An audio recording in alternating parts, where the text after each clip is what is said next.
Azərbaycan bu il sentyabrın 7-si 19-da Birləşmiş Ərəb Əmirliklərinin Dubay şəhərində keçiriləcək Ümumdünya Poçt İttifaqının 28-ci konqresində iştirak edəcək. Bunu Rəqəmsal İnkişaf və Nəqliyyat Nazirinin müavini Samir Məmmədov Avropa və MDB Poçt liderlərinin birinci forumunda bildirdi. Onun sözlərinə görə 3 gün davam edəcək tədbiri Ümumdünya Poçt İttifaqı, Rəqəmsal İnkişaf və Nəqliyyat Nazirliyi, həmçinin Azərbaycan Nəqliyyat və Kommunikasiya Holdinginin tərkibində fəaliyyət göstərən Azərpoçt MMC ilə birgə təşkil edilib.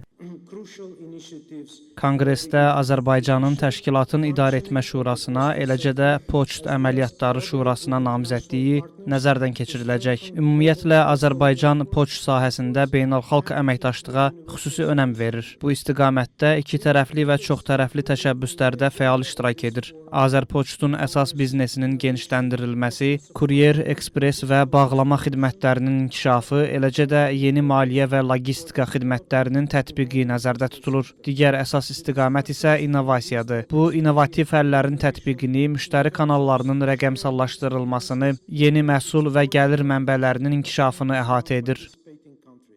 Ümumdünya Poçt İttifaqının Beynəlxalq Bürosunun baş direktor müavini Marian Oswald'ın sözlərinə görə, forumda Ümumdünya Poçt İttifaqının 2026-2029-cu illərdə bu region üçün regional inkişaf planının əsası qoyulacaq. Bu forum qarşılıqlı əlaqə üçün dinamik platforma rolunu oynayır. Mən hamınızı əlaqələr qurmaq imkanlarından tam istifadə etməyə çağırıram. Həmçinin hər birinizi əsas maraqlı tərəflərin öz xidmət və həllərini nümayiş etdirdiyi sərgi sahəsini ziyarət etməyə dəvət edirəm.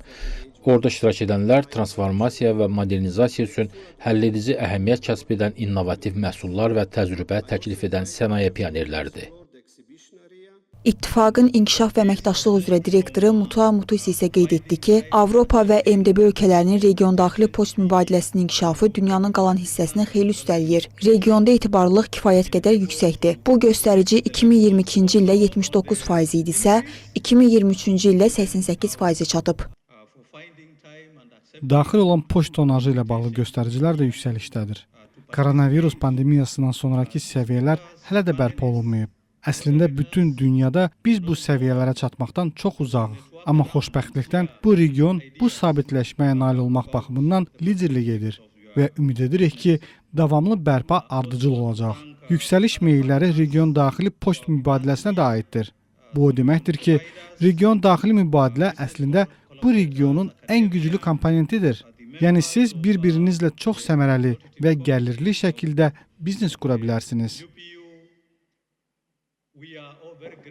Daha sonra foruma həsr olunan xatirə poçt markası təqdim edildi. Markanın mərkəzində alov qüllələri əks olunub. Alov qüllələrini əhatə edən çeşidlənmə mərkəzi, yük maşınları, elektron ticarət üçün cihazlar və digər logistika komponentləri forumun əsas mövzularını, innovasiya, təchizat zənciri və rəqəmsal həllər əks etdirir. Marka Azərbaycanın milli poçt sisteminin müasir çağırışlara cavab verərək regionda ağıllı logistika və rəqəmsal ticarət üzrə mərkəzə çevrilmək ambisiyasını vizual formada təqdim edir. Xatirə markası 4000 tirajla Belçika Bpost Stamps Production şirkəti tərəfindən çap edilib.